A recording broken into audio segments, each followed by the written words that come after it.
विकास तो चाहिए, पर क्या पर्यावरण की कीमत पर? ये एक ऐसा सवाल है जो भारत में लगातार उठता है। और इसी बहस के बीच में अक्सर एक टर्म सुनने को मिलता है, EIA, यानी एनवायरमेंटल इम्पैक्ट असेसमेंट। हाँ बिल्कुल। पर्यावरणीय प्रभाव आकलन ये एक ऐसी प्रक्रिया है जिसे बनाने का मकसद ही यही था कि विकास और पर्यावरण के बीच एक संतुलन साधा जा सके। अच्छा। हमारे पास जो दस्तावेज हैं आज वो इसी EIA को समझने की कोशिश करते हैं कि भाई ये है क्या, भारत में ये काम कैसे करता है, और सबसे जरूरी सवाल, ये कितना असरदार है। तो आज हम कोशिश करेंगे कि इन दस्तावेजों के जरिए EIA की एक साफ तस्वीर पेश करें। क्या ये सिर्फ कागज पर मजबूत दिखने वाली कोई चीज है, या सच में जमीन पर पर्यावरण बचाने में मदद कर रही है? हाँ बिल्कुल। तो चलिए इस विषय की गहराई में चलते हैं। शुरुआत करते हैं बिल्कुल बेसिक से। EIA की परिभाषा क्या है, मतलब ये है क्या असल में? देखिए, EIA ये किसी भी प्रस्तावित परियोजना, मतलब कोई भी नया प्रोजेक्ट, मान लीजिए कोई फैक्ट्री लगनी है या कोई बांध बनना है या कोई हाईवे। हाँ, कोई हाईवे निकलना है, तो वो प्रोजेक्ट शुरू होने से पहले ही उसके पर्यावरण पर, समाज पर और अर्थव्यवस्था पर क्या असर पड़ सकता है, उसको पहचानना, उसका अंदाजा लगाना, अच्छा। उसका मूल्यांकन करना, और अगर जरूरत लगे तो जो बुरे असर हैं उन्हें कम करने के उपायों पर सोचना, ये पूरा एक व्यवस्थित तरीका है। यानी कि कोई भी बड़ा फैसला लेने से पहले होमवर्क करना, ये पक्का करना कि जो लोग मंजूरी दे रहे हैं वो सिर्फ पैसे या मुनाफे को ना देखें। एकदम सही कहा। वो ये भी समझे कि इसका पर्यावरण पर क्या असर होगा, लोगों पर क्या असर पड़ेगा। मकसद यही है कि विकास ऐसा हो जो टिकाऊ हो, मतलब आज की जरूरतें पूरी हों, लेकिन आने वाली पीढ़ियों के लिए भी हमारा पर्यावरण सुरक्षित रहे, जिसे हम सतत विकास कहते हैं ना। हाँ, सस्टेनेबल डेवलपमेंट। ये प्रक्रिया उसी दिशा में एक अहम कदम मानी जाती है। ठीक है, ये तो हुई इसकी मूल भावना, जो सुनने में बहुत अच्छी लगती है। अब आते हैं भारत पर। यहाँ ये सिस्टम काम कैसे करता है? इसका कोई कानूनी आधार है, कोई खास कानून? हाँ बिल्कुल है।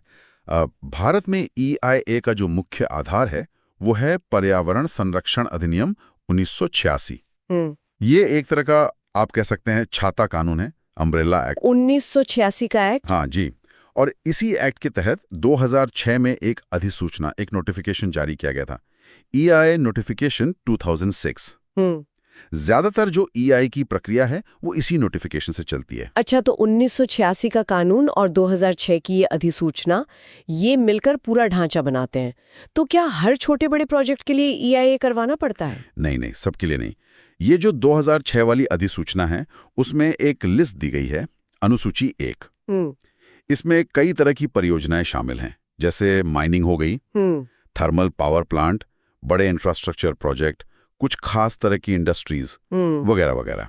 अगर कोई प्रोजेक्ट इस लिस्ट में आता है तो उसके लिए EIA करवाना अनिवार्य है। और इन लिस्टेड प्रोजेक्ट्स में भी शायद कुछ वर्गीकरण होता है। मैंने श्रेणी A और B के बारे में सुना है, वो क्या है? हाँ, वो वर्गीकरण काफी महत्वपूर्ण है। इन लिस्टेड प्रोजेक्ट्स को 2 मुख्य श्रेणियों में बांटा गया है, श्रेणी A और श्रेणी B। ओके। श्रेणी A में आमतौर पर वो प्रोजेक्ट्स आते हैं जो बड़े पैमाने के होते हैं या ज्यादा संवेदनशील माने जाते हैं।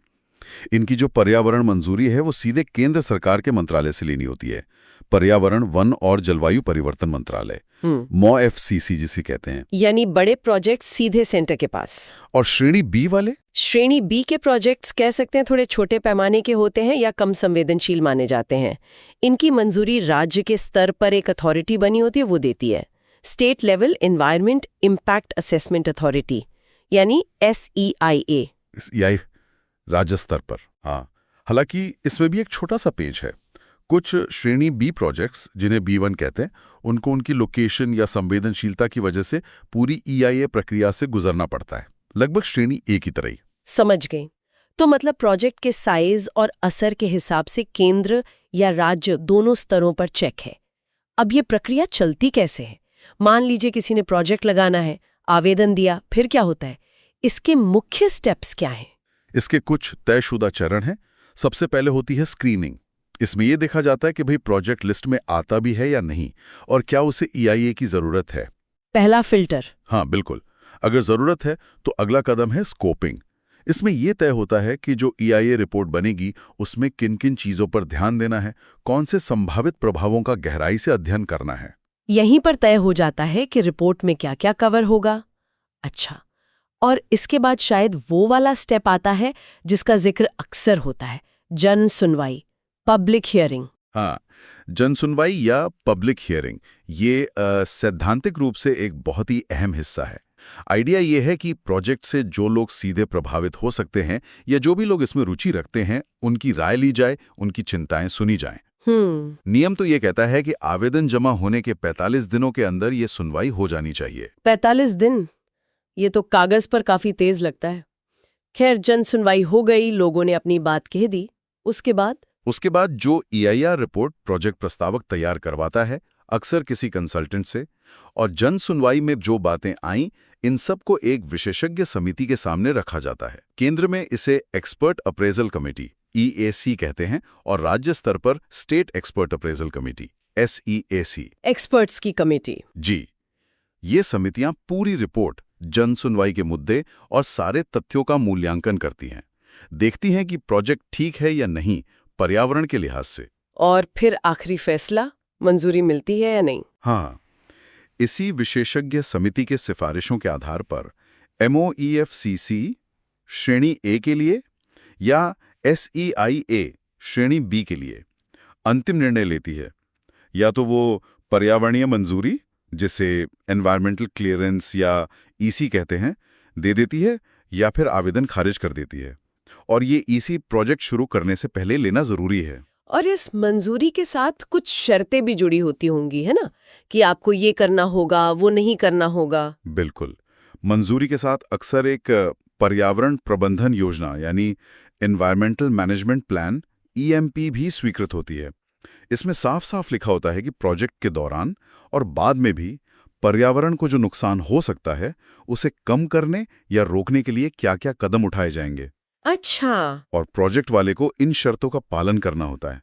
और हाँ, ये भी ध्यान रखना जरूरी है कि सिर्फ यही कानून नहीं है। वन्य जीव संरक्षण कानून है, जल और वायु प्रदूषण रोकने वाले कानून है, ये सब मिलकर भारत के पर्यावरण संरक्षण के पूरे ढांचे को मतलब सहारा देते हैं। एक बात और, 2020 में एक मसौदा आया था EII नियमों में बदलाव का। उस पर काफी बहस हुई थी। हाँ, वो EII ड्राफ्ट नोटिफिकेशन 2020 था। उसमें कुछ ऐसे बदलाव प्रस्तावित थे जिनसे चिंता जताई गई थी कि पर्यावरण सुरक्षा कमजोर हो सकती है। जैसे बिना मंजूरी शुरू हो चुके प्रोजेक्ट्स को बाद में मंजूरी देने की बात थी, जिसे पोस्ट फैक्टो क्लियरेंस कहा गया। हाँ, वो तो हमने सुना था। और जन सुनवाई की प्रक्रिया को भी कुछ मामलों में सीमित करने का प्रस्ताव था। इस पर काफी विरोध हुआ था। ठीक है, तो ये पूरी प्रक्रिया, ये सारे चरण, स्क्रीनिंग, स्कोपिंग, जन सुनवाई, मूल्यांकन, शर्तें, कागज पर तो काफी मजबूत और सोचा समझा सिस्टम लगता है। लेकिन असली सवाल तो यही है कि जमीन पर ये कितना कारगर है। क्या ये सच में पर्यावरण को बचा पा रहा है? देखिए, अब आते हैं इसके विश्लेषण पर। इन दस्तावेजों में इसकी ताकतों का भी जिक्र है। हाँ, कुछ तो अच्छा होगा इसमें। बिल्कुल। सबसे पहली बात तो यही कि एक ये संरचित ढांचा देता है, एक सिस्टम है। ऐसा नहीं कि कोई भी कहीं भी कुछ भी शुरू कर दे। एक प्रक्रिया से गुजरना पड़ता है। ये अपने आप में एक नियंत्रण है। सही बात है, एक चेक तो लगता ही है। और दूसरा, सैद्धांतिक तौर पर वो जन सुनवाई वाली बात, कम से कम कागज पर तो प्रभावित लोगों को अपनी बात कहने का एक मौका मिलता है ना? हाँ, ये एक महत्वपूर्ण पहलू है। सिद्धांत में ये पारदर्शिता बढ़ाता है और प्रभावित समुदायों को अपनी चिंताएं व्यक्त करने का अवसर देता है।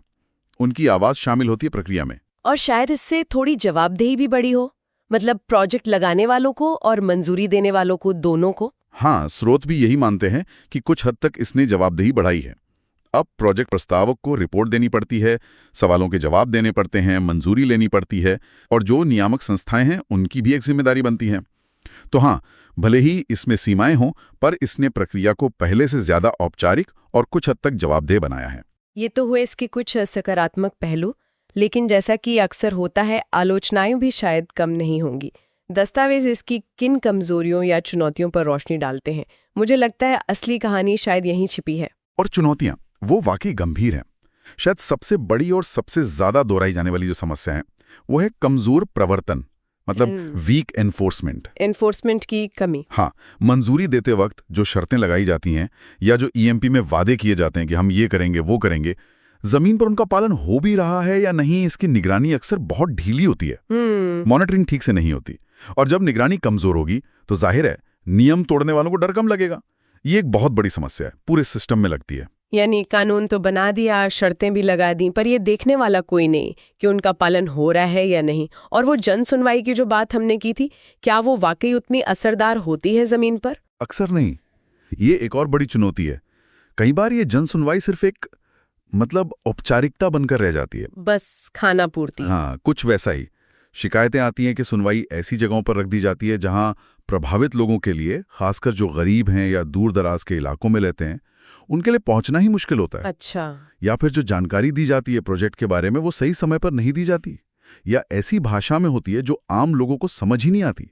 नतीजा ये होता है कि लोग पूरी तरह समझ ही नहीं पाते कि ये प्रोजेक्ट है क्या और इसका उन पर क्या असर पड़ेगा। तो फिर वो सार्थक भागीदारी कैसे करेंगे? ये तो भागीदारी के नाम पर एक तरह का मजाक हो गया फिर। और जो EIA रिपोर्ट बनती है, उसकी क्वालिटी को लेकर भी सवाल उठते हैं ना? हाँ, ये एक और बहुत बड़ी चिंता है।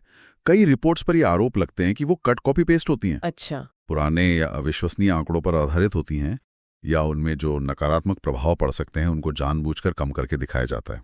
ऐसा क्यों?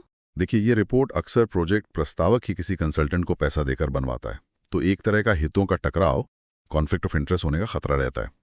कंसल्टेंट पर दबाव हो सकता है कि रिपोर्ट ऐसी बनाओ जिससे मंजूरी आसानी से मिल जाए। ये तो पूरी प्रक्रिया की नींव ही कमजोर हो गई। अगर रिपोर्ट ही भरोसेमंद नहीं है, तो फिर मूल्यांकन और फैसला सही कैसे होगा? बिल्कुल।